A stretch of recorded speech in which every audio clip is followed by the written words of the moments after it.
Oke, jadi kali ini gue lanjutin materi statistika yang kemarin, karena kemarin tuh terlalu banyak ngejelasin tentang jenis data dan beberapa contoh yang menurut gue akan masuk akal dijelaskan.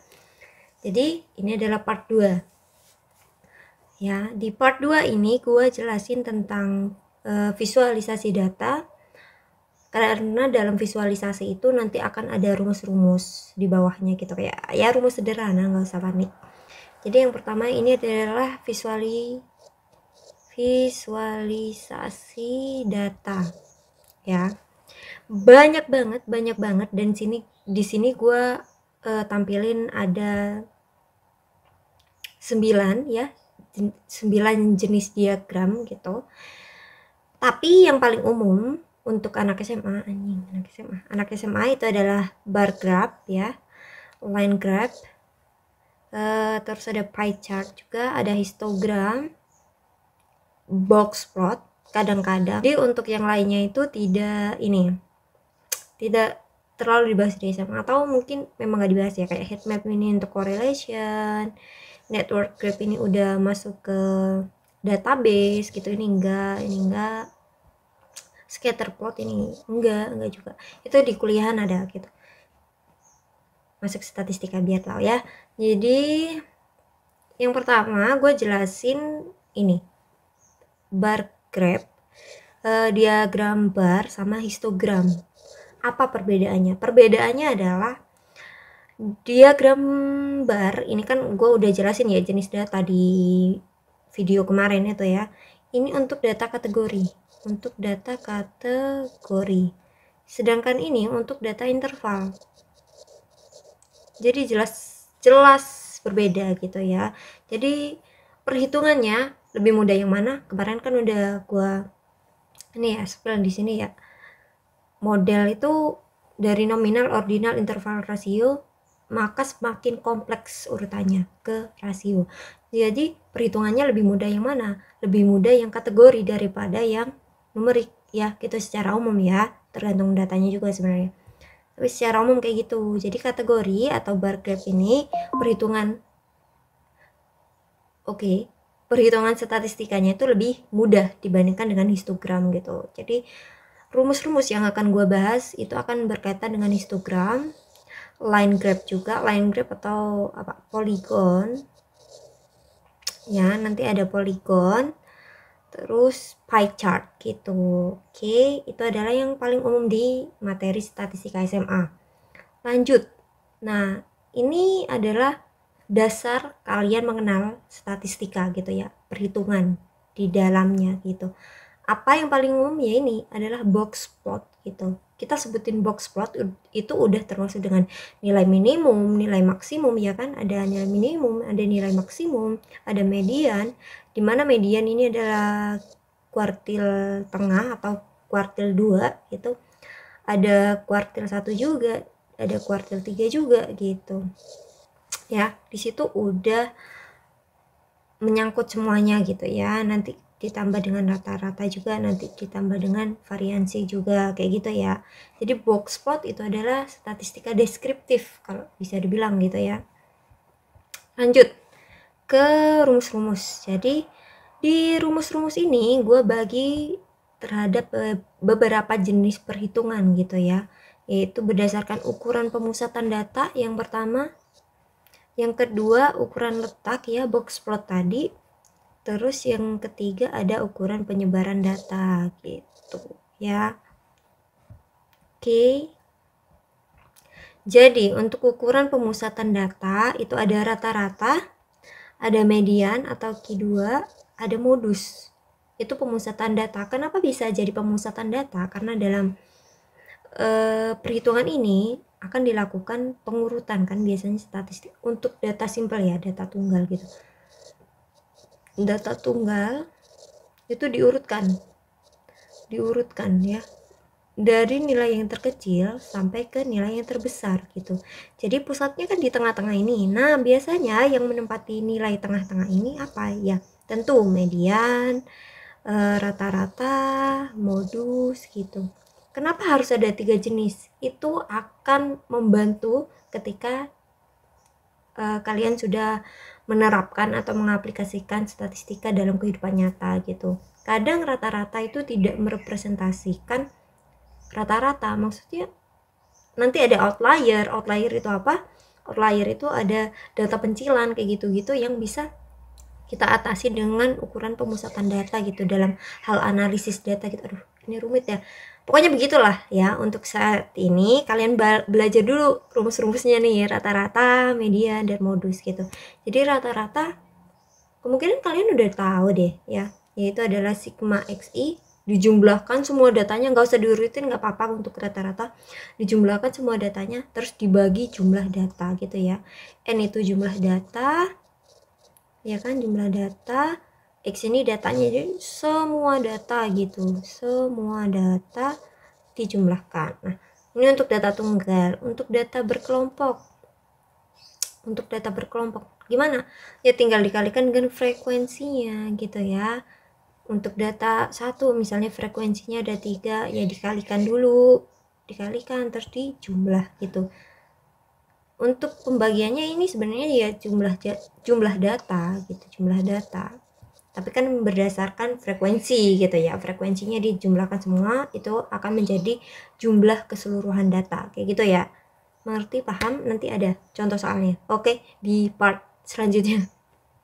Yang kedua ada median. Di median ini untuk data kelompok, ini untuk data kelompok gitu, dimana ini adalah frekuensi kumulatif ya, kumulatif. Ini frekuensi biasa, ini adalah batas nilai bawah dalam intervalnya gitu. Nanti ada contohnya, Jadi begini, untuk data berkelompok atau median ini bisa digunakan untuk histogram gitu ya, histogram gitu kan, data interval gitu ya.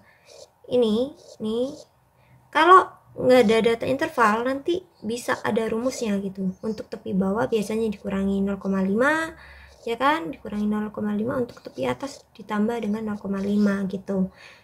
Rumusnya memang untuk data interval gitu, tapi ketika tabel itu hanya menampilkan XI dan FI aja, itu bisa dicari, intervalnya berapa itu bisa dicari gitu ya. Dihitung dengan panjang kelas, ini panjang kelas ya, panjang kelas gitu, nanti bisa dicari, nanti contoh soalnya ada, santai ya. Jadi ini rumusnya gitu ya, screenshot sebelum ini coret-coret tadi ya, screenshot ya biar lebih bagus. Nah untuk modus ini ada perbedaan sebenarnya, ini sama aja ya, LC nya tuh sama aja. Untuk modusnya perbedaannya di sini, selisih. Ini tuh selisih apa bro? Frekuensi ya, bukan kumulatif frekuensi, selisih frekuensi. Jadi untuk di satu selisih frekuensi kelas yang nilainya modus atau paling sering muncul, nanti dikurangkan dengan nilai frekuensi sebelumnya ya, biasanya ditulis di atasnya. Untuk D2 ini untuk sesudah, jadi dikurangi dengan frekuensi sesudahnya, biasanya ditulis di bawah gitu ya, kayak gitu. Gua nggak enak nih, gini loh, ini D gitu ya, ini D. Nah ini bukan D ya, D lah, ini DA, ini DB gitu kan, frekuensi. Ini datanya interval, misalnya A sampai B, ini B sampai C, enggak ding, enggak begini, C sampai D gini, D E sampai F gini. Jadi untuk D1 itu adalah D kurangin DA begitu. Untuk D2 DB kurangin D gitu ya, begitu ya, paham? Selisih itu nilainya selalu positif ya. Untuk for your information saja, selisih itu adalah nilainya positif. Pengurangan yang dimutlakkan gitu, biasanya A, B itu selisih gitu. Oke, paham? Yang kedua adalah ukuran letak gitu. Ukurannya ada apa aja sih sebenarnya, banyak gitu ya, tergantung. Tapi yang paling umum itu kuartil gitu. Yang membedakan itu apa? Ya ini kuartil itu 1/4, desil itu 1/10, persentil itu 1/100 gitu. Cuman itu aja gitu. Untuk perhitungannya ya sama dengan median sebenarnya ya. Kita membutuhkan frekuensi kumulatif, membutuhkan frekuensi biasa, membutuhkan panjang kelas, dan membutuhkan batas kelas bawah gitu. Nah, tapi gimana kita bisa menentukan batas kelas bawah ketika kita nggak tahu di mana letak kuartil yang diinginkan gitu. Sebenarnya pada umumnya ya, kita untuk mencari ukuran letak itu kita cari letaknya terlebih dahulu, iya lah gitu. Ya misalnya kita ditanya dengan kuartil 1 gitu. Misalkan jumlah datanya itu adalah let's say 80 yang ditanyakan kuartil 1 gitu. Jadi ya tinggal 80 per 4 itu 20. Jadi misalkan ketika kita sudah ada frekuensi kumulatif, misalkan di sini ada kumulatif gini ya, ada data gini ya, data interval lah, ini interval lah gitu ya, interval A sampai B, C sampai D gini kan, yang ditanya 20 gitu ya, 20 ya, posisi ke 20 gitu ya, kuartil 1 gitu. Dan misalkan di sini kalau kumulatif, ini kumulatif ya, kumulatif ini 0, pasti itu 0, di sini 7, di sini misalnya 21 gitu, di sini misalnya jadi 26 gitu ya, gini satu.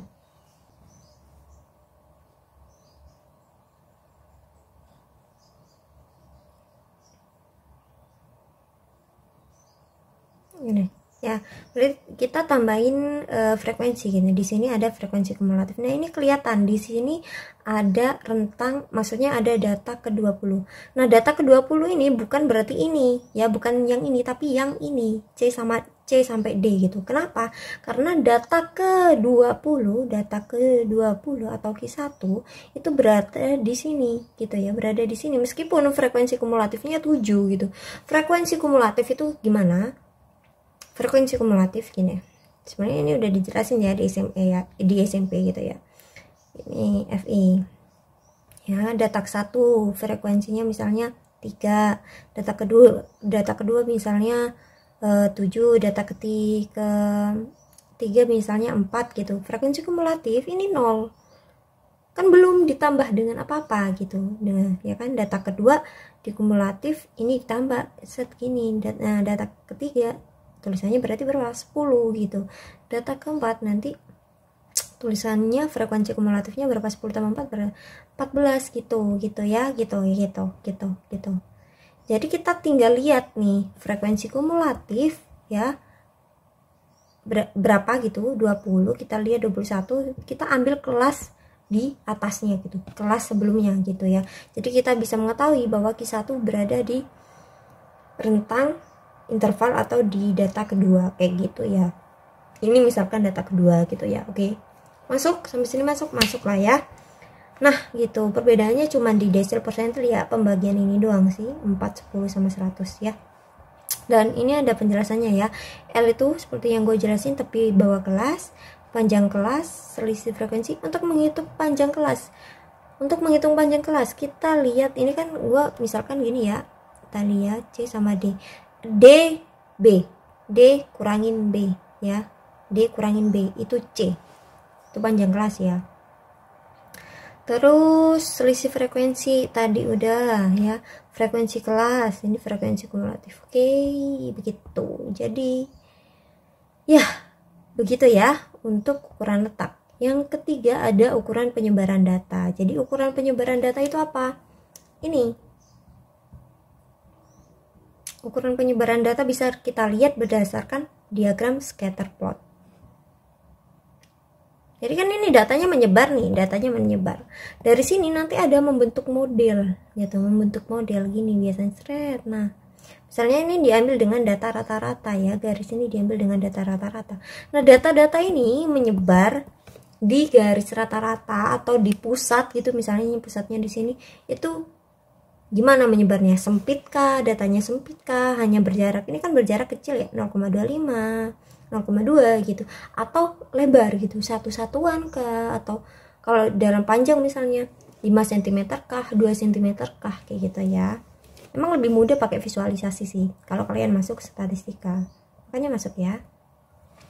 Nah gitu. Nah penjelasannya kok sampai ke materi kuliahan. Karena ya simpangan baku dan ragam variansi ini semua jarang dibahas di SMA gitu, karena perhitungannya ya cukup lama gitu ya. Tapi untuk menghitung ini, kalau pada data tabel itu bisa gitu, tapi untuk visualisasinya nggak ada gitu, biasanya nggak disediakan juga gitu ya. Jadi rumusnya ya ini, data ya kan, seperti yang gue bilang, rata-rata gitu ya. Data kurangin rata-rata dikuadratkan, dijumlah semua dibagi dengan jumlah data, seperti itu ya. Itu dong ya. Untuk data berkelompok ya tinggal nambahin F aja di depannya kayak gitu ya. Udah itu screenshot. Gue nggak tahu nih. Semangat belajar. Agak tergesa-gesa ya karena ya